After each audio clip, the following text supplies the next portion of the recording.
आज हम पढ़ते हैं क्लास 12 फिजिक्स का चैप्टर जो हमारा चल रहा था मैग्नेटिज्म एंड मैटर, उसका पार्ट 2।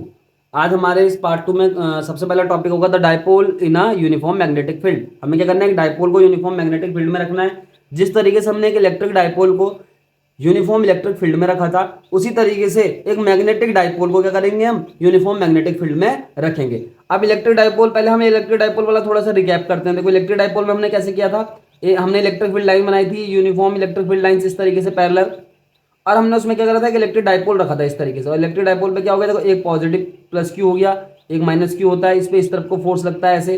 और कितना फोर्स लगता है इन दोनों चार्ज पे, देखो इस प्लस वाले प्लस क्यू चार्ज पे जो फोर्स लगता है वो लगता है क्यू ई। वो भी किस डायरेक्शन में, डायरेक्शन में लिखनी होती है कि in the direction of electric field, बिल्कुल इलेक्ट्रिक फील्ड के साथ साथ। इसी तरीके से माइनस क्यू डायरेक्शन पे जो फोर्स लगता था वो होता था कितना, क्यू इंटू ई। और ये क्या होता था, ये माइनस क्यू ई लिख दो चाहे से, ये opposite to electric field. Both forces are equal and opposite to each other, therefore a torque will be generated या फिर a couple will be generated for this dipole, electric dipole. तो क्या होता है, जब भी एक किसी हमारे पास कोई भी ऑब्जेक्ट है या फिर कोई भी रिजिड बॉडी है, उस पर दो इक्वल एंड अपोजिट फोर्स लग रहे हों, तो क्या होता है, कपल फोर्स बन जाता है। अब दोनों यहाँ पर रिजल्टेंट फोर्स तो जीरो हो जाएगा। देखो ये भी तो समझना है कि टोटल रिजल्टेंट फोर्स जो इलेक्ट्रिक डाइपोल पे है यूनिफॉर्म इलेक्ट्रिक फील्ड के कारण, वो जीरो था। हमने पढ़ा था total resultant force on the electric dipole will B zero, because अब पॉजिटिव फोर्स, देखो एक फोर्स क्या हो रहा है, इस प्लस क्यू चार्ज पे अपवर्ड लग रहा और इस माइनस क्यू चार्ज पे डाउनवर्ड लग रहा है, समझो। यानी कि एक इस डायरेक्शन में लग रहा है इलेक्ट्रिक फील्ड के साथ, एक लग रहा है अपोजिट डायरेक्शन में। तो दोनों फोर्स बराबर है, तो दोनों का जो रिजल्टेंट फोर्स आएगा वो जीरो आएगा। लेकिन जब जब कभी भी ऐसा होता है किसी एक रिजिड बॉडी पे दो बराबर और अपोजिट फोर्स लग रहे होते हैं, तो वो दोनों मिलकर कपल बना देते हैं। और वहां पे हम क्या करते हैं, टॉर्क ऑफ द कपल निकालते हैं। तो टॉर्क ऑफ द कपल हमने कैसे निकाला था, जब हमने उसको सॉल्व करा था, हमने लिखा था भाई एफ क्रॉस आर। ये फिर देखो ऐसा होता है, देखो आर क्रॉस एफ करके हम क्या निकालते हैं, टॉर्क निकालते हैं। और हमने सारी वैल्यू जब पुट करी थी वहां पे, तो हमारे पास जो आंसर आया था, देखो एफ की जगह हम क्यू ई रख देंगे, और आर की जगह हमारे पास जो आया था वो आया था कितना, अगर मान लो ये जो डाइपोल है इन दोनों पोल के बीच की, यानी कि माइनस क्यू और प्लस क्यू के बीच की डिस्टेंस 2l है, तो हमारे पास आर की जगह 2l साइन थीटा आ गया था। और हमने q इंटू टू एल की जगह p रख दिया था। p क्या था, ये था इलेक्ट्रिक डाइपोल मूवमेंट, और e साइन थीटा। इस तरीके से हमारे पास क्या हुआ था, टॉर्क निकल के आया था for a electric dipole in uniform electric field. इस तरीके से हमने क्या करा था, टॉर्क को कैलकुलेट करा था। अब हमने क्या करना है, ये तो इलेक्ट्रिक डाइपोल था, हमने यूनिफॉर्म इलेक्ट्रिक फील्ड में रखा, तो उसका बिहेवियर हमने पहले भी पढ़ा है। आज हम पढ़ेंगे the dipole in uniform magnetic field. मतलब एक हमने मैग्नेटिक डाइपोल लेना है, उसको यूनिफॉर्म मैग्नेटिक फील्ड में रख देना है। मैग्नेटिक डाइपोल से आप क्या समझते हैं कि मैग्नेटिक डाइपोल का मतलब हो गया कि ऐसा मैग्नेटिक सबस्टेंस जिसमें दोनों पोल हो, यानी कि नॉर्थ पोल भी हो और साउथ पोल भी हो। ऐसा किसमें हो सकता है, एक मैग्नेटिक नीडल में हो सकता है, या फिर एक बार मैग्नेट में हो सकता है। तो इसमें भी इसी तरीके से होगा। देखो let us consider a small compass needle और bar magnet in uniform magnetic field with magnetic movement small M. ठीक हो गई बात, स्मॉल एम कितना है, इसका मैग्नेटिक मूवमेंट है। और मैग्नेटिक मूवमेंट को हम डिफाइन देखो कैसे करेंगे, देखो कैपिटल एम सी नोट, अच्छा देखो स्मॉल एम सी नोट कर रखे हैं मैग्नेटिक मूवमेंट, इसको इस तरीके से डिफाइन करते हैं आई इंटू ए करके, ये हो गया करंट इंटू एरिया। या फिर देखो मैग्नेटिक मूवमेंट को डिफाइन करने का एक और तरीका है, इसको बोलते हैं हम, अच्छा देखो मैग्नेटिक मूवमेंट को यहाँ पे स्मॉल एम से दिखा रखो, तो यहाँ पे पोल स्ट्रेंथ ले लो एक, है ना।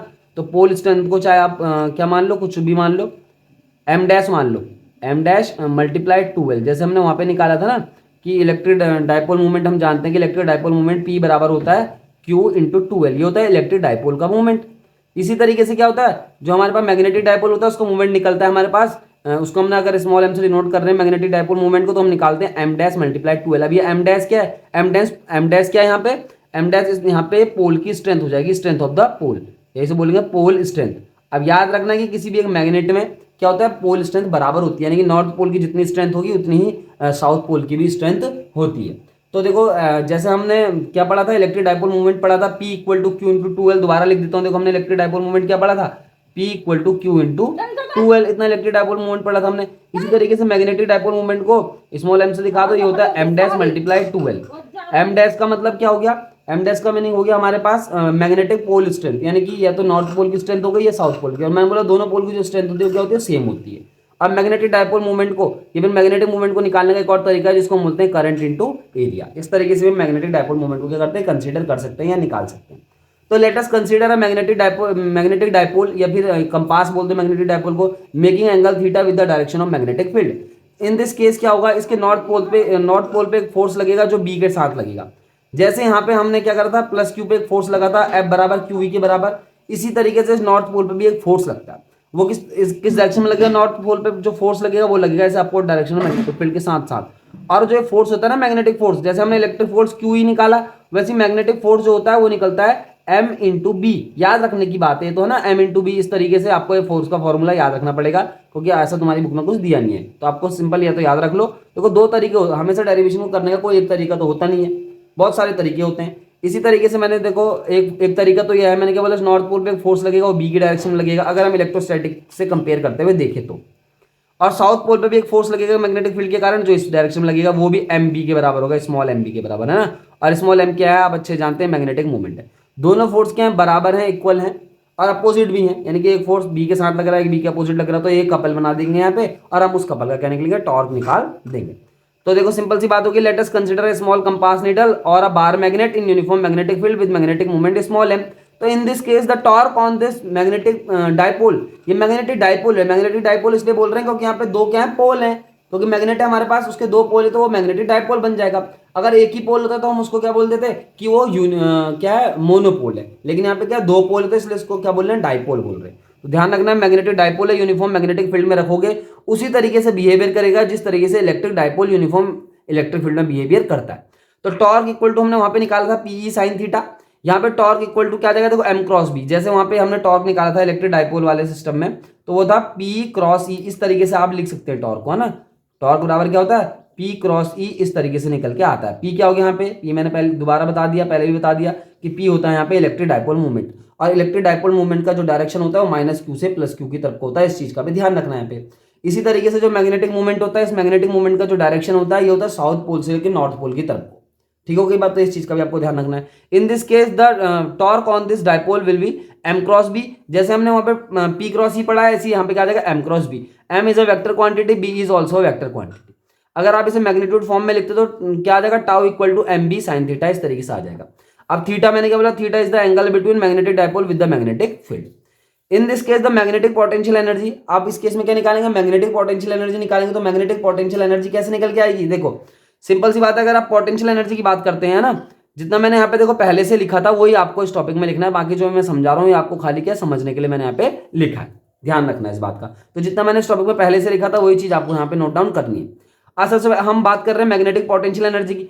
पोटेंशियल एनर्जी की बात करेंगे तो पोटेंशियल एनर्जी कैसे निकलेगी भाई, देखो पोटेंशियल एनर्जी या फिर वर्क जो निकलता है वो कैसे निकलता है, फोर्स इंटू डिस्प्लेसमेंट अगर आप कर दो तो वर्क भी निकल जाएगा, या फिर पोटेंशियल एनर्जी, क्योंकि वर्क ही क्या होता है, पोटेंशियल एनर्जी की फॉर्म में क्या हो जाता है, स्टोर हो जाता है। तो एनर्जी या फिर वर्क क्या हो जाएगा, फोर्स इंटू डिस्प्लेसमेंट।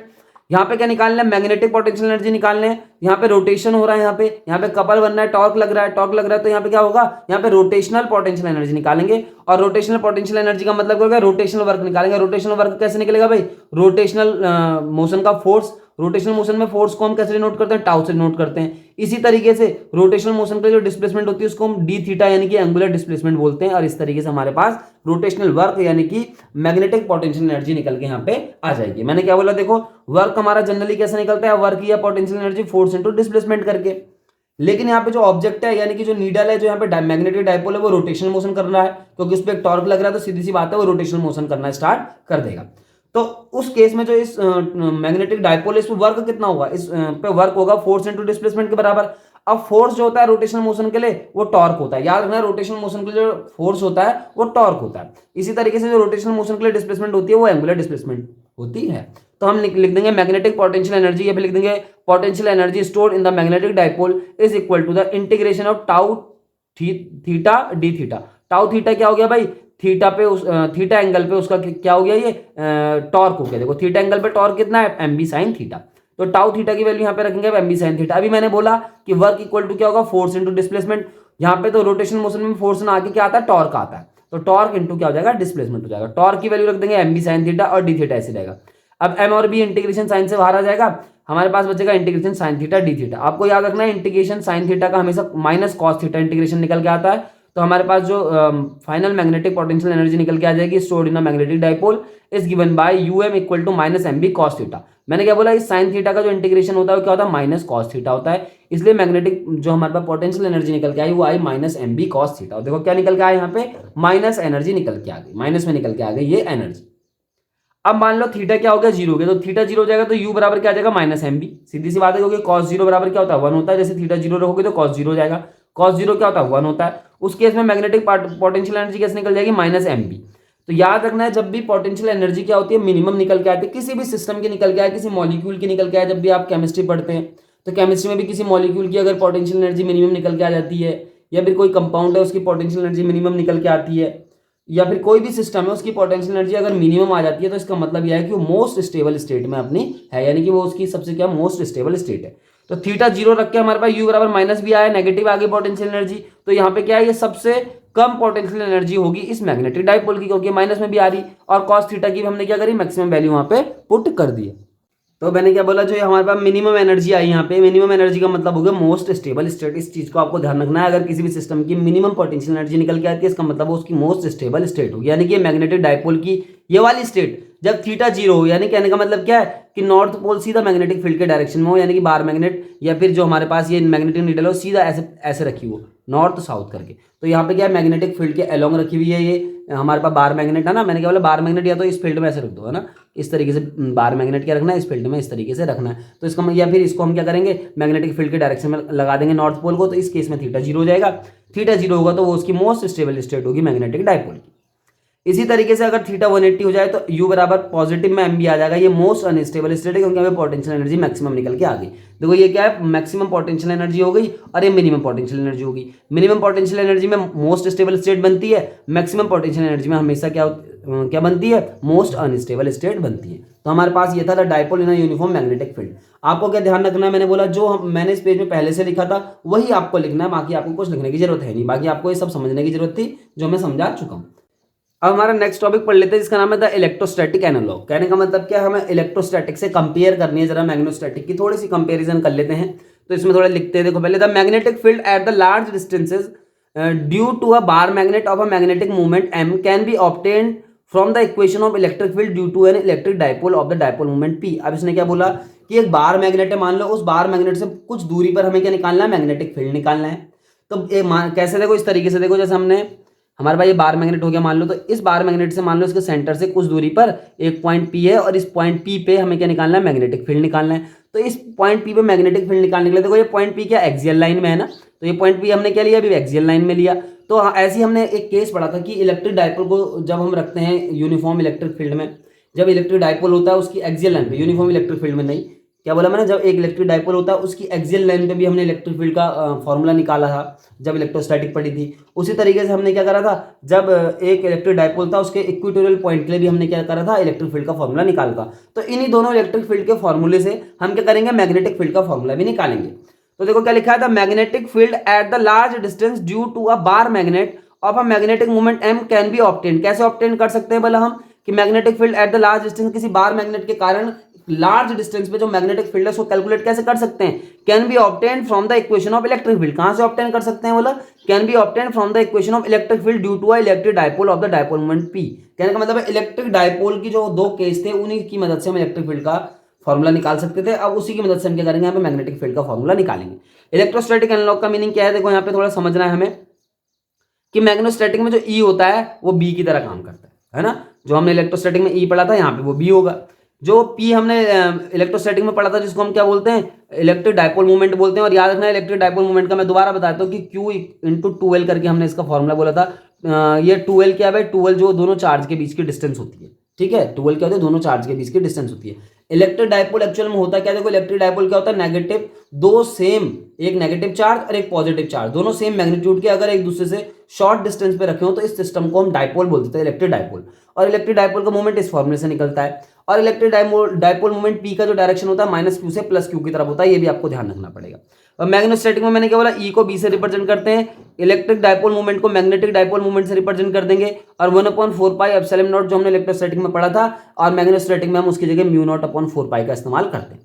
अब देखो ये क्या लिखा है, the electric field at the axial line of the electric dipole. हम अच्छे से पढ़ चुके हैं कि एक्सियल लाइन पे जो इलेक्ट्रिक फील्ड होता है वो इतना होता है, ठीक है। क्या बोला मैंने, एक्सियल लाइन पे जो इलेक्ट्रिक फील्ड होता है ड्यू टू इलेक्ट्रिक डाइपोल, यानी कि इस तरीके का केस जो हमने इलेक्ट्रिक डाइपोल में पढ़ा था वो इतना निकल के आता है 1/4πε0 2p/r3। ये होता है r is greater than l के लिए। ऐसा हमने कहीं पे इलेक्ट्रिक डाइपोल का डेरिवेशन पढ़ा था, उसको आप ध्यान से देखेंगे तो आपको समझ में आ जाएगा। तो इलेक्ट्रिक डाइपोल की एक्सियल लाइन पे इतना इलेक्ट्रिक फील्ड होता है।